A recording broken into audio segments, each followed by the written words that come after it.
Hey guys, welcome back with me again in this channel. On today's tutorial, I'm gonna show you how to easily flip and rotate a video in ShotCut apps.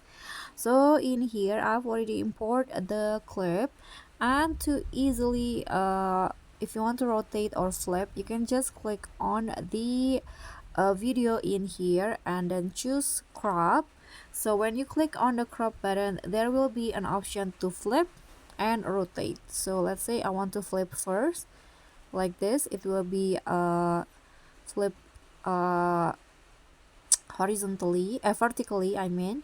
And if you want to rotate, just click on the rotate button and it will rotating into 90 degrees, 18 degrees, or you can just choose the directions that you want.